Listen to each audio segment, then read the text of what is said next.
Romantic love. Beautiful and intoxicating. Heartbreaking and soul-crushing. Often all at the same time.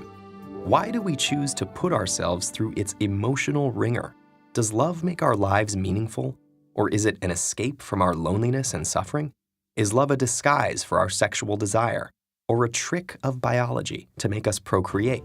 Is it all we need? Do we need it at all? If romantic love has a purpose, neither science nor psychology has discovered it yet. But over the course of history, some of our most respected philosophers have put forward some intriguing theories. Love makes us whole again.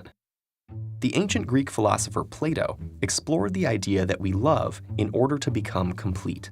In his Symposium, he wrote about a dinner party at which Aristophanes, a comic playwright, regales the guests with the following story. Humans were once creatures with 4 arms, 4 legs, and 2 faces. One day they angered the gods, and Zeus sliced them all in 2. Since then, every person has been missing half of him or herself. Love is the longing to find a soulmate who will make us feel whole again. Or at least that's what Plato believed a drunken comedian would say at a party. Love tricks us into having babies. Much later, German philosopher Arthur Schopenhauer maintained that love, based in sexual desire, was a voluptuous illusion. He suggested that we love because our desires lead us to believe that another person will make us happy. But we are sorely mistaken. Nature is tricking us into procreating, and the loving fusion we seek is consummated in our children. When our sexual desires are satisfied, we are thrown back into our tormented existences, and we succeed only in maintaining the species and perpetuating the cycle of human drudgery. Sounds like somebody needs a hug. Love is escape from our loneliness. According to the Nobel Prize-winning British philosopher Bertrand Russell, we love in order to quench our physical and psychological desires. Humans are designed to procreate, but without the ecstasy of passionate love, sex is unsatisfying.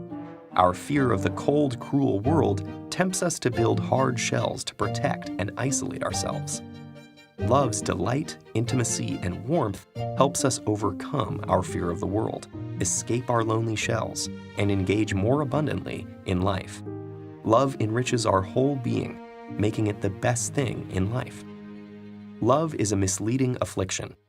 Siddhartha Gautama, who became known as the Buddha or the Enlightened One, probably would have had some interesting arguments with Russell.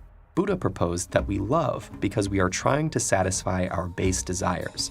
Yet, our passionate cravings are defects, and attachments, even romantic love, are a great source of suffering.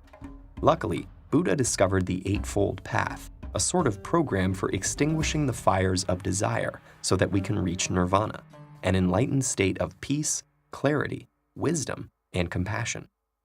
The novelist Chao Shui-chin illustrated this Buddhist sentiment that romantic love is folly in one of China's greatest classical novels, Dream of the Red Chamber. In a subplot, Jia Rui falls in love with Xi Feng, who tricks and humiliates him. Conflicting emotions of love and hate tear him apart, so a Taoist gives him a magic mirror that can cure him, as long as he doesn't look at the front of it. But of course, he looks at the front of it. He sees Xi Feng. His soul enters the mirror and he is dragged away in iron chains to die. Not all Buddhists think this way about romantic and erotic love, but the moral of this story is that such attachments spell tragedy and should, along with magic mirrors, be avoided. Love lets us reach beyond ourselves. Let's end on a slightly more positive note. The French philosopher Simone de Beauvoir proposed that love is the desire to integrate with another, and that it infuses our lives with meaning. However, she was less concerned with why we love and more interested in how we can love better. She saw that the problem with traditional romantic love is it can be so captivating that we are tempted to make it our only reason for being. Yet dependence on another to justify our existence easily leads to boredom and power games. To avoid this trap, Beauvoir advised loving authentically, which is more like a great friendship.